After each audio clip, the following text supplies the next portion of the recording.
Doctor Ram Kumar Verma द्वारा रचित। रचना कश्मीर। कश्मीर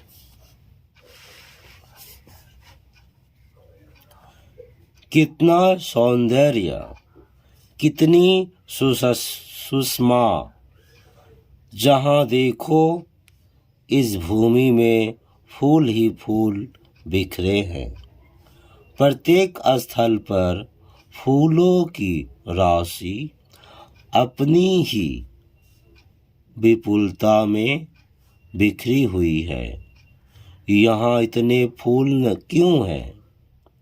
लगता है प्रकृति ने इतने फूल मेरे सपने सजाकर कहा हो, मानव राष्ट्र कितना महान है, कितना सुंदर है।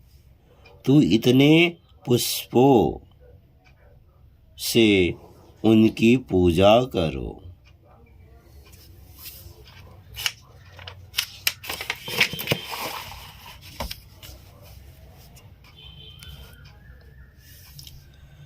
संभव है यही रहस्य मेरी कश्मीर यात्रा का रहा हो। कश्मीर हमारे देश का मुकुट है। ईश्वर ने प्रकृति के सौंदर्य से उसे अनेक प्रकार से संवारा है। उपत्यकाएं, हिमशैल, बादल, पुष्प राशि और वृक्ष राशि ने कश्मीर की सुषमा को सौंदर्य के एक नवीन स्वर्ग में आसीन कर दिया है। भाषा में इतनी शक्ति कहाँ कि कश्मीर की अपार रूप राशि को शब्दों द्वारा चित्रित कर सके। यही कारण है कि हमारे कवियों ने इसे स्वर्ग का एक कोना कहा है। हमारे कवियों ने किसे स्वर्ग का एक कोना कहा है? कश्मीर को। मुगल सम्राट जहांगीर ने भी इसके संबंध में कहा था, अगर फिर दोष वर रुए जमो अंत अस्त, हमी अस्त। यदि जमीन पर बहिश्त है तो यही है। यदि जमीन पर बहिश्त है तो यही है। किसने कहा? मुगल सम्राट जहांगीर ने।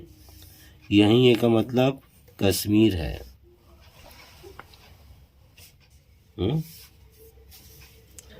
जम्मू और कश्मीर के राज्य का क्षेत्रफल लगभग 50,000 वर्ग मील है। जम्मू और कश्मीर के राज्य का क्षेत्रफल लगभग 50,000 वर्ग मील है। भारत का कोई भी दूसरा राज्य इतना बड़ा नहीं है। भूतपूर्व रियासतों जैसे मैसूर, बीकानेर, ग्वालियर और बड़ौदा के क्षेत्रफल के जोर से भी अधिक क्षेत्रफल जम्मू और कश्मीर का है। भूतपूर्व रियासतों के नाम बताइए। मैसूर, बीकानेर, ग्वालियर, बड़ौदा और जम्मू कश्मीर। समझने की सुविधा के लिए हम कश्मीर के भाव चित्र की कल्पना कुछ इस प्रकार कर सकते हैं। मान लीजिए एक पठार है जिसकी ऊंचाई 5000 फीट है। यह पठार उत्तर से दक्षिण तक लगभग 90 मील और पूरब से पश्चिम तक लगभग 25 मील तक फैला हुआ है। इस पठार के ठीक मध्य में चौड़े पाट वाली झेलम नदी सर्पिल गति से बह रही है। झेलम नदी जम्मू कश्मीर में कौन नदी बहती है? झेलम नदी। मानो वह भूमि के प्रत्येक मनोरम स्थान को अपनी भुजाओं में समेट लेना चाहती है। झेलम नदी के कारण सारे भूभाग में झरनों, लहरों तथा झीलों का जाल सा बिछा हुआ है। यदि आप बसंत ऋतु में 9000 फीट की ऊंचाई वाले बनिहाल दर्रे से होकर जम्मू से कश्मीर जावे तो सारा पठार आपको फूलों का एक विशाल साम्राज्य सा प्रतीत होगा। जम्मू से कश्मीर जाने वाले दर्रे का नाम क्या है? जम्मू से कश्मीर जाने वाले दर्रे का नाम क्या है? बनिहाल दर्रा। क्या नाम है? बनिहाल दर्रा। बनिहाल दर्रा।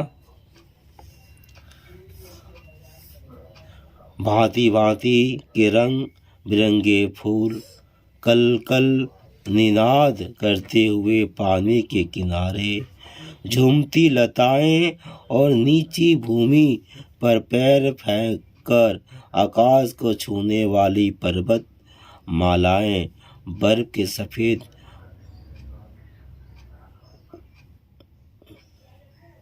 क्या है पता नहीं चल रहा है में बड़ी मनमोहन जान पड़ती है। कश्मीर की घाटी के बीच बहने वाली झेलम नदी, उलर झील, मान सबल झील, मान सरोवर होना चाहिए, खैर सबल झील, चंदवाड़े इस प्रदेश की शोभा है। चावल, कश्मीर की शोभा कौन है? कश्मीर की शोभा कौन कौन है? कश्मीर नदी के घाटी के बीच बहने वाले झेलम नदी, उलर झील, मानसरोवर झील, चंदवाड़ी इस प्रदेश की शोभा है। चावल और मक्के के हरे भरे खेत, ऋतु के अनुसार सरसों के खेतों की कतारें, केसर की क्यारियां, सेव, अंगूर, खुबानी और अनेक प्रकार के मेवे इस घाटी की उपज की विशेषताएं हैं। मेवे, केसर यही होता है, सेव, अंगूर, खुबानी, सरसों, चावल उपज है। ठीक है, इसलिए कश्मीर को मेवों का देश कहा जाता है। कश्मीर को किसका देश कहा जाता है? मेवों का। क्यों? क्योंकि यहाँ पे सब होते हैं।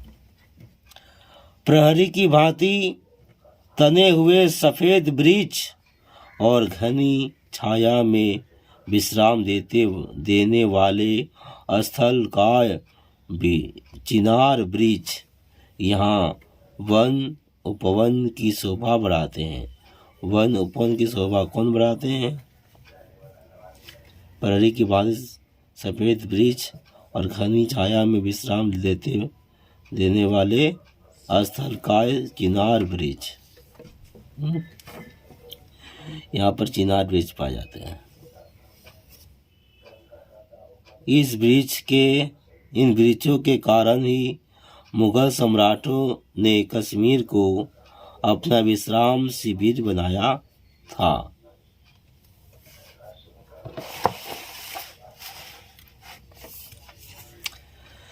झेलम नदी की धारा उत्तर से खनावल से लेकर दक्षिण में बारामूला तक 90 मील की यात्रा करती है।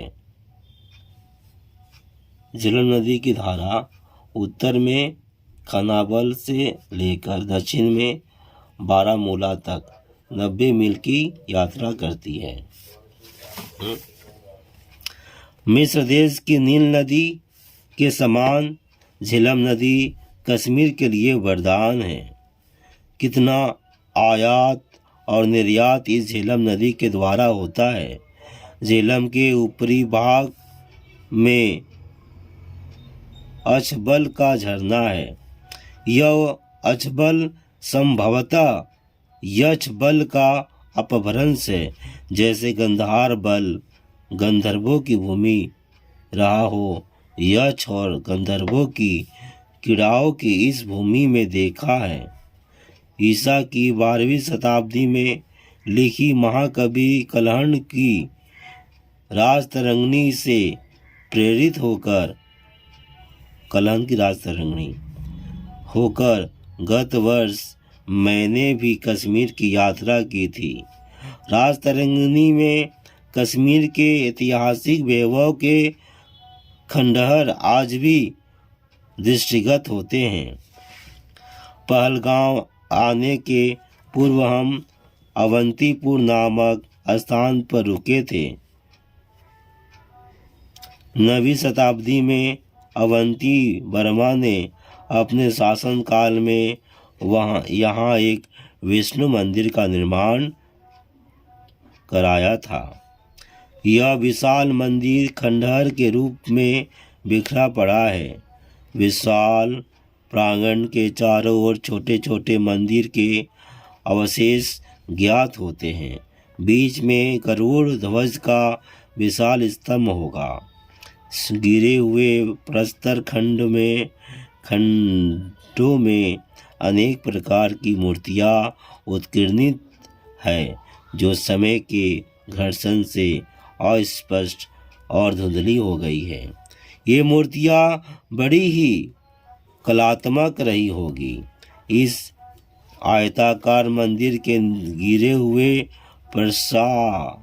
प्रशस्त शिलाखंडों को देखकर लगता है कि कुबेर निर्धन हो गया है या कोई अप्सरा मानवी बनकर वृद्धा हो गई है। यह मंदिर की विभूति को आज भी विलगित देखकर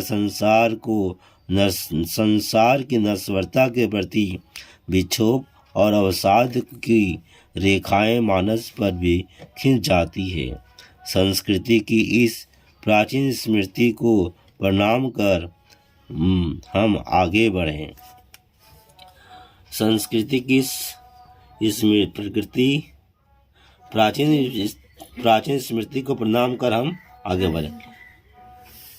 इसको महाकवि कलहण की राजतरंगिणी में लिखा हुआ है। किसको करके? तो पहलगांव कहाँ गया? विष्णु मंदिर। किस मंदिर का? अवंती वर्मा ने 9वीं शताब्दी में अवंती वर्मा द्वारा बनाया गया। अवंती वर्मा के शासनकाल में बना विष्णु मंदिर। इसको आगे ये मंदिर कहाँ पर है? ये आपका है पहलगांव आने के पूर्व अवंतीपुर नामक स्थान पर है।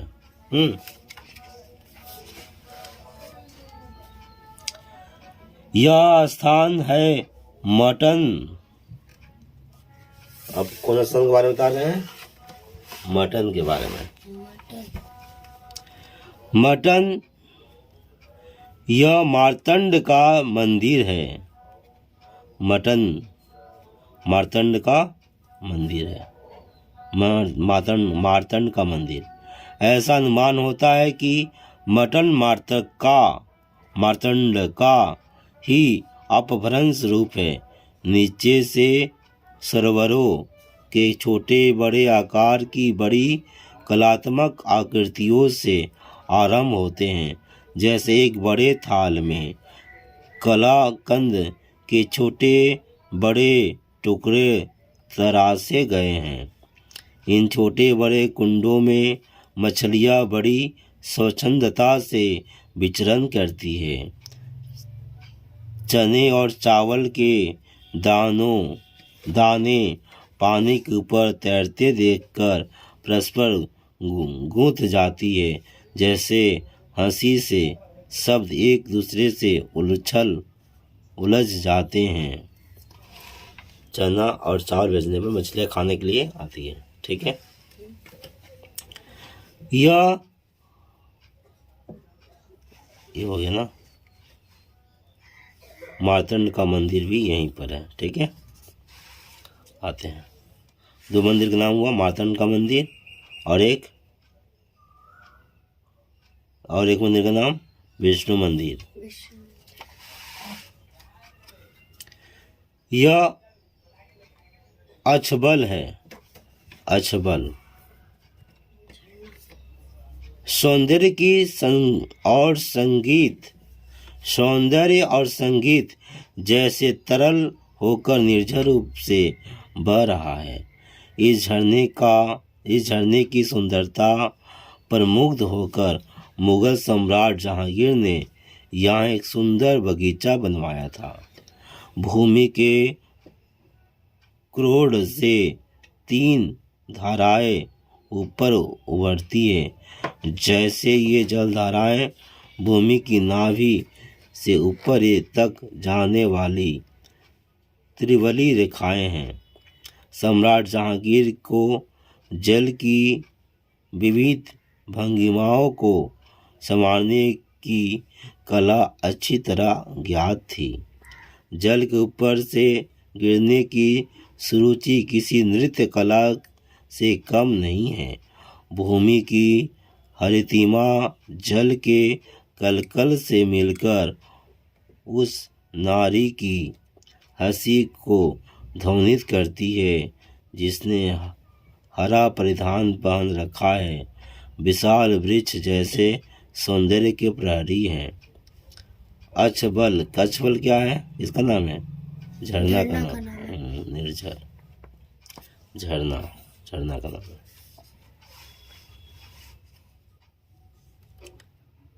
यह कोकड़नाग है। कोकड़नाग क्या है? कुक्कुट शब्द का कश्मीर रूप कोकड़ है। जिस प्रकार कुक्कुट अपना दाना चुगने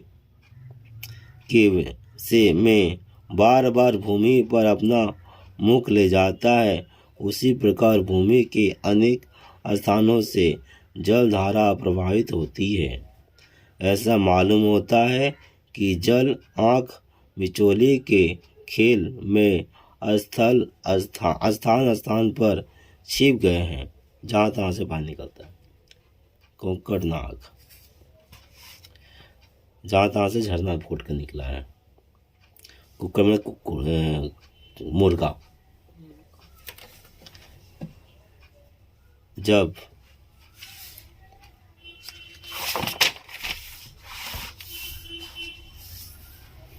खोज नहीं पाते तो खिलखिलाकर बाहर निकल आता है। कितने स्थानों से जल की पतली पतली धाराएं निकलकर स्थूल बन जाती है। जैसे शेषव की दुर्बल बालिका का शरीर यौवन से भर आया है। अत्यंत शीतल निर्मल जल अनंत वेग से बहता है। जल पत्थरों से अटखेलियाँ करता हुआ हंस पड़ता है और उसकी हंसी के शब्द फेनोजव्वल होकर गूंज उठते हैं। लीदर की घाटी में पहलगांव है। लीदर की घाटी में क्या है? पहलगांव। पहाड़ियों के नीचे छोटी सी बस्ती। दाहिनी ओर कुछ हटकर लीदर नदी है जो अपने अनवरत नाद में प्रकृति के सौंदर्य का जयघोष करती है। तीनों ओर गौरव से मस्तक उठाए हुए गिरी श्रृंग है, जिनके कोने में कभी कभी हिम राशि स्थिर हो जाती है। तब ऐसा लगता है कि वन देवी के कानों में सजा हुआ हीरे का झुमका है। हिम राशि ऐसा लगते हैं वन देवी के कानों में सजा हुआ हीरे का झुमका। चंदनवाड़े, अभी चंदनवाड़े की बात कर रहे हैं। यहाँ से 10 मील दूर है। कहाँ से? चंदनवाड़ी। कहाँ से 10 मील दूर है? पहलगांव से। ये ना पहलगांव। कुछ दूर तक, अभी इसके बारे में हुआ ना, फिर यहाँ से दूर है। कुछ दूर तक तो रास्ता साफ सुथरा और सीधा है, फिर पहाड़ों के निकट चढ़ाई है। जब यात्रीगण उस मार्ग पर चलते हैं तो ऐसा लगता है जैसे किसी विश्वामित्र की शक्ति से अनेक त्रिशंकु स्वर्ग पर चढ़ रहे हैं। ऊंची पहाड़ियों के बीच की समतल भूमि पर बर्फ के बड़े बड़े मैदान बन गए हैं, जैसे कठिन साधनाओं के अंतराल में किसी तपस्वी के पवित्र मन का अतुल विस्तार है। ऊंची पहाड़ियों पर भोजपत्र के अनेक वृक्ष हैं।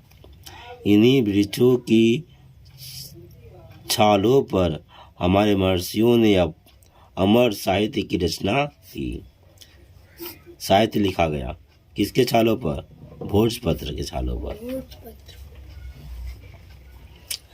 एक स्थान की अनेक स्मृतियां मन में उभर रही है, किंतु वाणी बालक ध्रुव के समान मौन होना चाहती है, जिसके सामने विराट विष्णु साकार हो उठे हैं। कश्मीर हमारे देश का मुकुट है।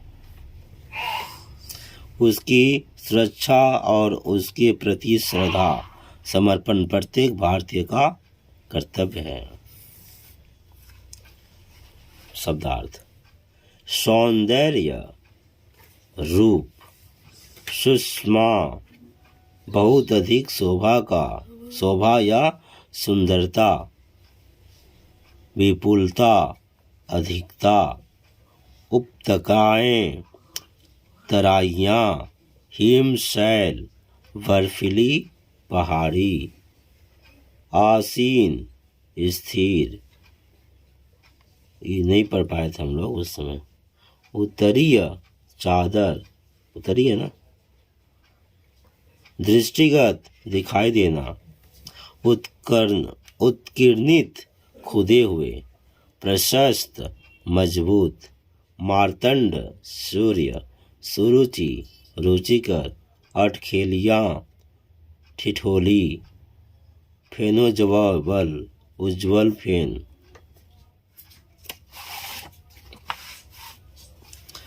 कश्मीर हमारे देश का क्या है? स्वर्ग। संकट, मुकुट, इनमें से कोई नहीं। मुकुट।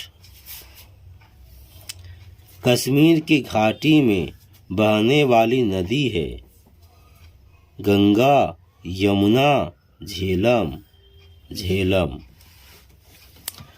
अजबल क्या है? नदी तालाब, झरना, झरना, झरना। अवंती वर्मा ने किस मंदिर का निर्माण कराया था? शिव, गणेश, विष्णु, विष्णु, विष्णु मंदिर। मुगल सम्राटों ने किसे अपना विश्राम शिविर बनाया था? नैनीताल, मंसूरी, कश्मीर, कश्मीर, कश्मीर। कश्मीर को हमारे कवियों ने क्या कहा है? कश्मीर को हमारे कवियों ने स्वर्ग कहा। क्या कहा है? कहाँ पर देख के बताएंगे हम लोग। हमारे कवियों ने स्वर्ग का एक कोना कहा है। हमारे कवियों ने इसे स्वर्ग का एक कोना कहा है।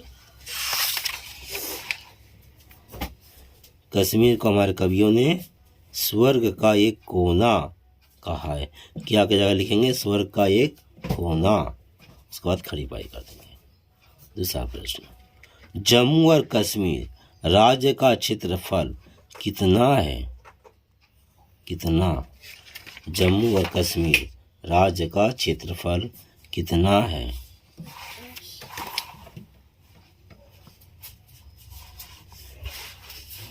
जम्मू और कश्मीर राज्य का क्षेत्रफल लगभग 50,000 वर्ग मील है। लगभग 50,000 वर्ग मील है। 50,000 जम्मू और कश्मीर राज्य का क्षेत्रफल, यहाँ लिखेंगे लगभग 50,000 वर्ग मील है। राजतरंगिणी के लेखक कौन थे? राजतरंगिणी के लेखक कौन थे? वानभट्ट, महाकवि वानभट्ट। राजतरंगिणी के लेखक कौन थे? महाकवि वानभट्ट। महाकवि वानभट्ट। पहलगांव किस घाटी में स्थित है? पहलगांव किस घाटी में स्थित है? पहलगांव किस घाटी में स्थित है?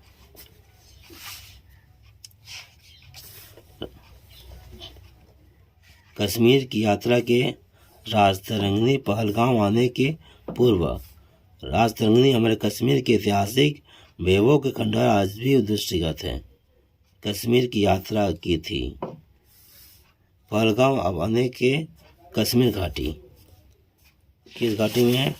कश्मीर, कश्मीर घाटी में है।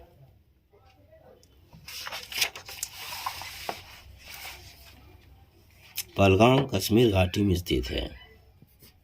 झेलम के उत्तरी भाग में स्थित झरने का क्या नाम है? झेलम के उत्तरी भाग में स्थित झरने का क्या नाम है? झेलम, दो झील के बारे में बात हुआ था।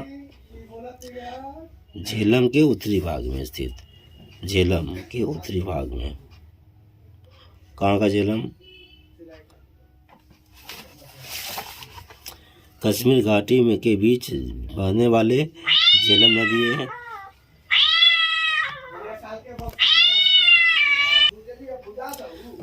झेलम के उत्तरी भाग में अछबल का झरना है।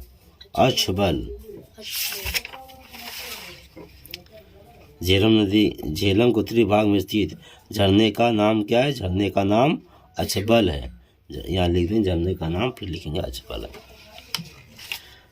मुगल बादशाह जहांगीर ने कश्मीर के संबंध में क्या कहा था? मुगल बादशाह जहांगीर ने कश्मीर के संबंध में कहा, यदि, देख रहे हैं ना, मुगल बादशाह जहांगीर क्या कहा? यदि जमीन पर बहिश्त है तो यही है, यही है, यही है। लिख देंगे। राजतरंगिणी में क्या वर्णित है? राजतरंगिणी में क्या लिखा हुआ है? राजतरंगिणी के बारे में यहाँ पर है। कल्हण के महाकवि कल्हण की राजतरंगिणी से प्रेरित होकर गत वर्ष मैंने कश्मीर की यात्रा की थी। राजतरंगिणी में कश्मीर के ऐतिहासिक वैभव के खंडहर आज भी दृष्टिगत होते हैं। पहलगाम आने के पूर्व अनंतपुर नामक स्थान में रुका। 9वीं शताब्दी में अवंती वर्मा ने अपने शासनकाल में एक वैष्णव मंदिर का निर्माण कराया था। विशाल मंदिर। अब लिखेंगे महाकवि कल्हण की राजतरंगिणी में कश्मीर के इतिहास का वर्णन है। राजतरंगिणी में क्या वर्णित है? कश्मीर का इतिहास का वर्णन है। ठीक है, छोटा करके लिखना है। हो गया, कश्मीर का इतिहास का वर्णन है। आगे मार्तंड मंदिर का वर्णन कीजिए। मार्तंड मंदिर का वर्णन कीजिए।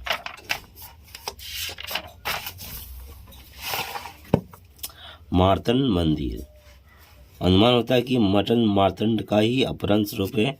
नीचे से सरोवर के छोटे बड़े आकार की बड़ी कलात्मक आकृतियों से आरंभ होते हैं, जैसे एक बड़े थाल में छोटे बड़े मछलियाँ। देखिए, मार्तंड का मंदिर मार्तंड मंदिर कौन है ना?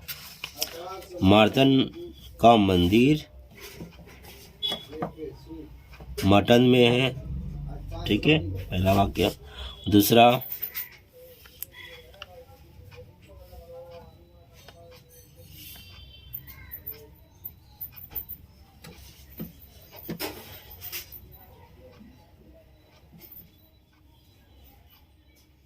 और आप कहा बड़े मांग, छोड़ दीजिए।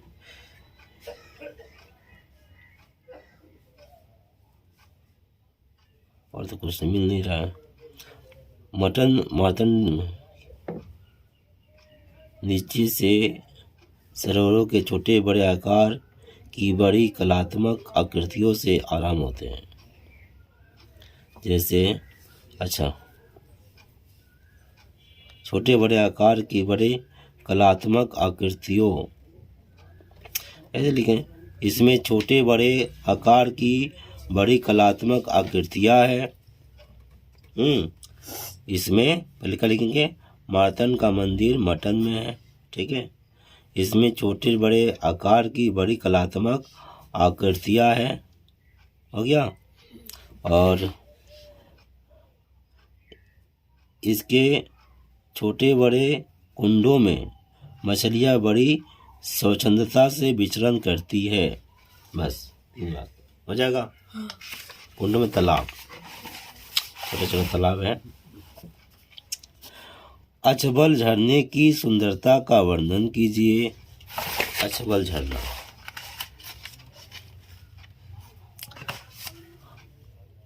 अछबल झरना सुंदरता,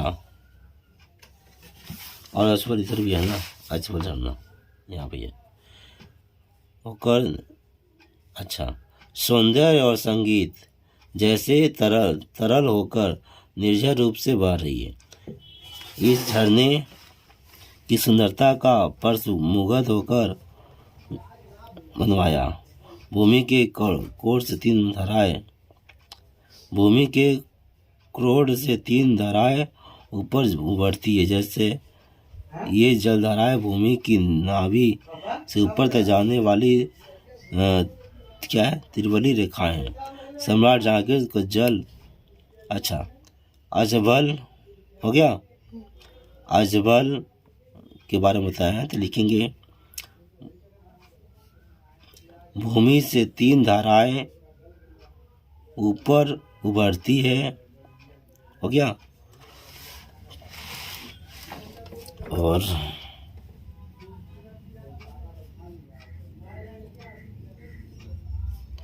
जल के ऊपर से गिरने की सूची।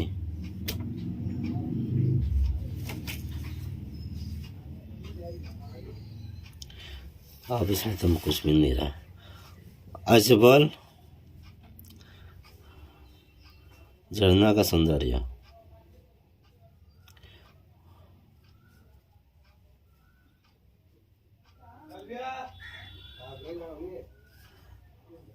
अजबल की आवाज़, अजबल की आवाज़ बड़ा अच्छा लगता है, ऐसे लिख दीजिए खुद से।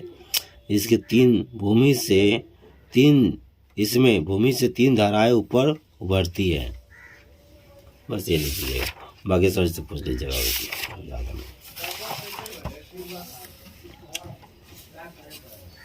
कोकड़नाग के बारे में आपको क्या ज्ञात हुआ? कोकड़नाग वाला आप देख लीजिएगा, ये है। चलो कर दे रहा हूँ।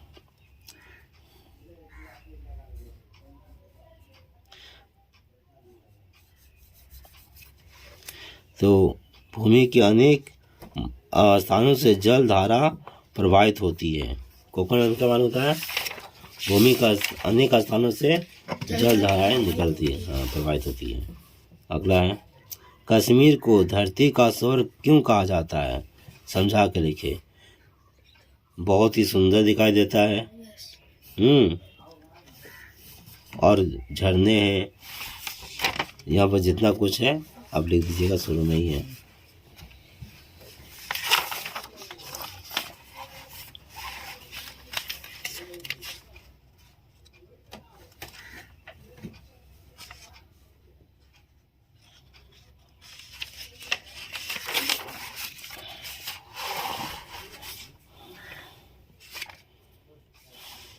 देखिए,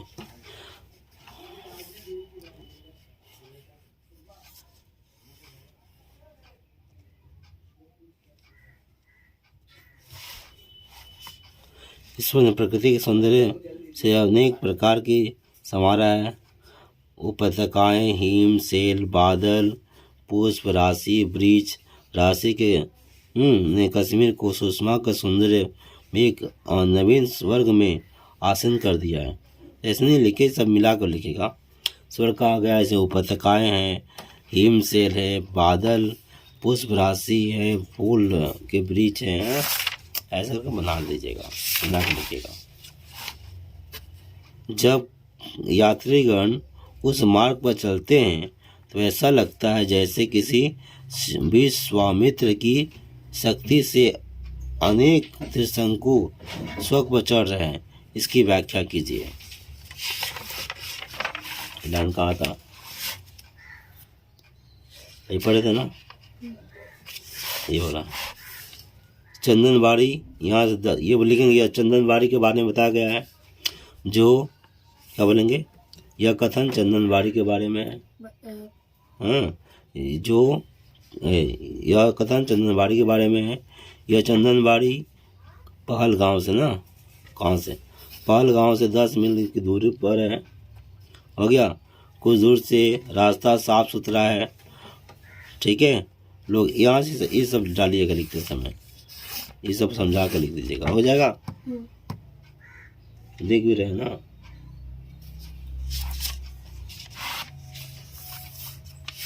छोटा छोटा वाक्य बना कर लिख दीजिएगा। अगला,